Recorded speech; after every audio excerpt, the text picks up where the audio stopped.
Le but du troisième jour est de familiariser Josiane avec quelques chiens. Il s'agit de découvrir si elle a des préférences pour un certain type de chien. Avant de marcher avec un chien, on montre un harnais à Josiane. De quelle partie est-il composé? Comment est-ce qu'on l'utilise?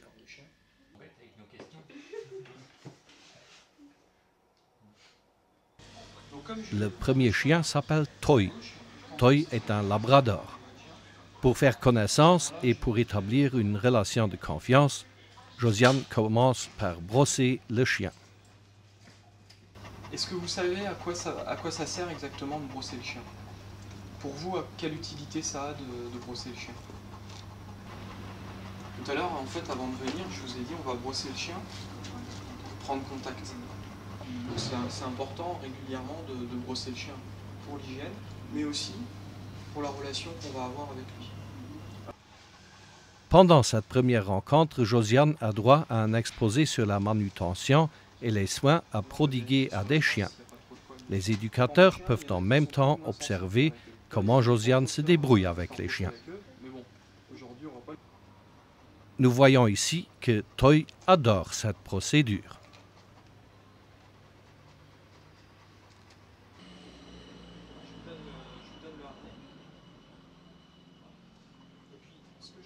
Puis Josiane apprend à mettre le harnais.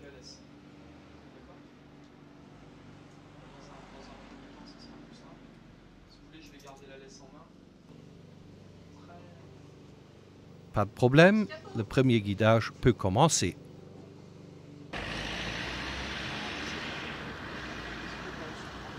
Maintenant, l'utilisateur et le chien doivent apprendre à communiquer ensemble. Quels sont les ordres à donner à quel moment? Comment décrypter le langage du corps du chien? Un chien guide a plusieurs fonctions. Il recherche les passages pour piétons, signale un arrêt au bord du trottoir et attend l'ordre de traverser. Il évite les obstacles hauts et les obstacles bas. Il trouve une porte, un siège, un arrêt d'autobus.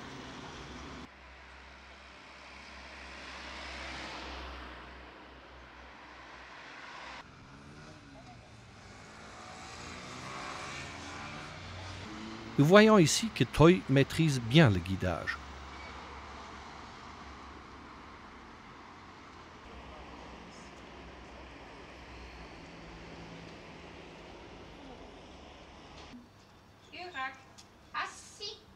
Voici Urak. Urak est un Labrador Retriever. Il est important que chaque utilisateur d'un chien guide connaisse des détails sur la constitution physique des chiens. Le dépistage de maladies est également important. On va le prendre avec nous, on va aller faire un tout petit peu d'obéissance. D'accord? Vous allez prendre mon bras.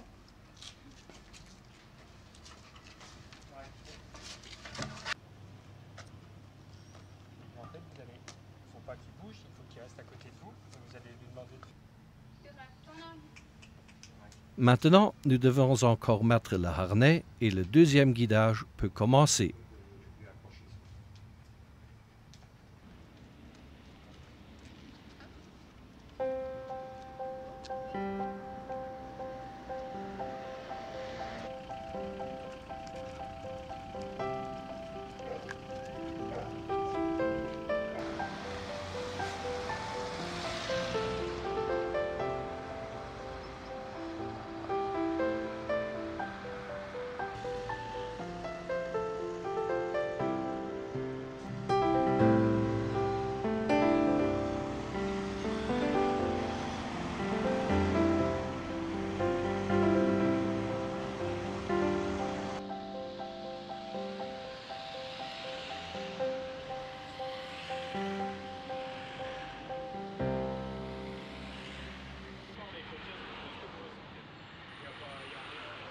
Pendant une courte conversation, les caractères des deux chiens sont comparés. Se comportent-ils différemment? Si oui, où se situent les différences?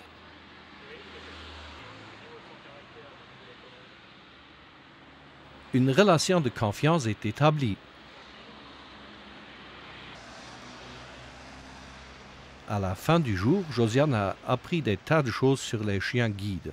En plus, les éducateurs ont pu se faire une image des préférences de Josiane.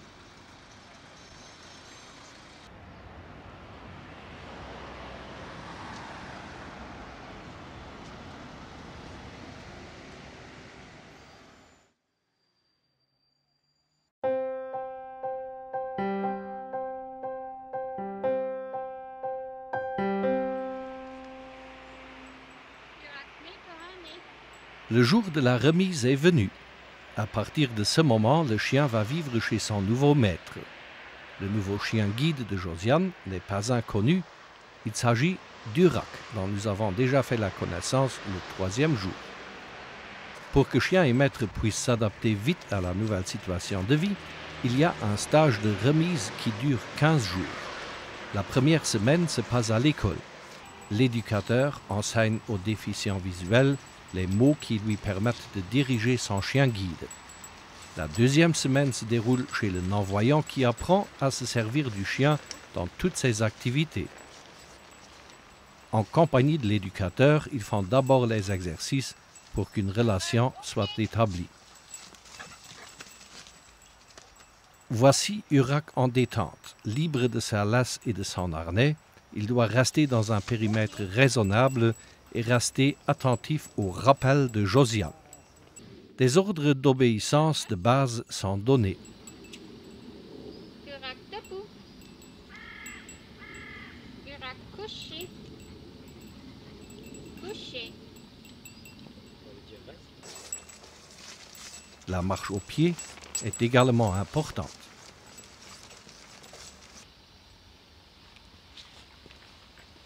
Ici, Urak doit rester tranquille jusqu'à ce qu'il reçoive l'ordre au pied.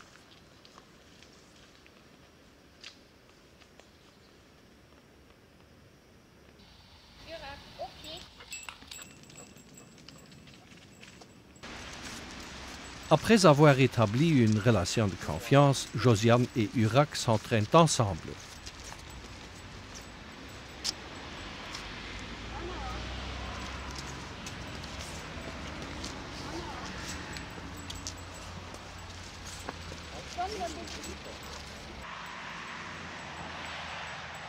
On répète plusieurs fois les mêmes trajets et Urak apprend vite quelles rues sont à traverser, quels passages pour piétons sont à signaler et à quel arrêt de bus il doit s'arrêter.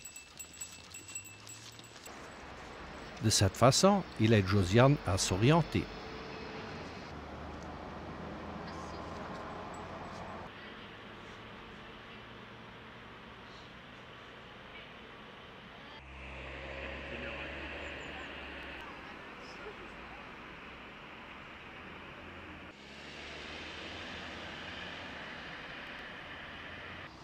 Le transport en bus est aussi important. Le nouveau couple s'entraîne à monter dans le bus, à trouver un siège et à descendre de l'autobus.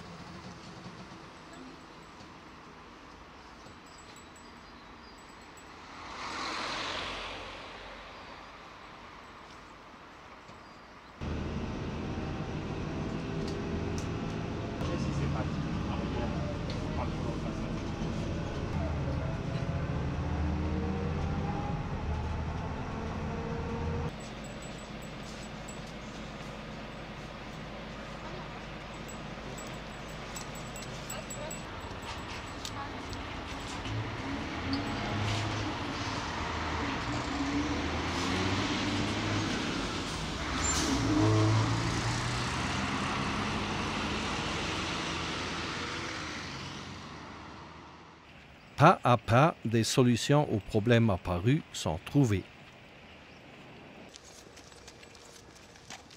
Nous voyons ici quelques exemples d'obstacles auxquels un déficient visuel peut être confronté et comment le chien est utilisé pour les éviter.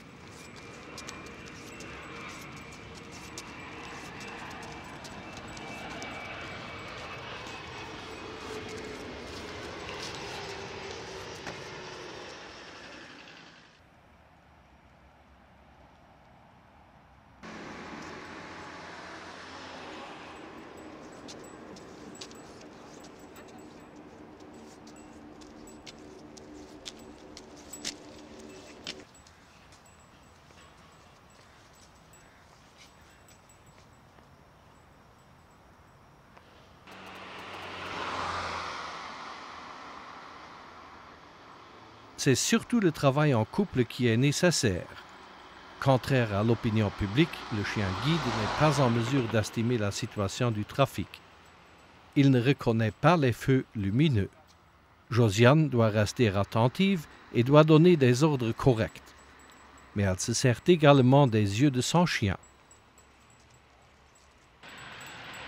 Après un stage de 2 semaines, le couple est opérationnel.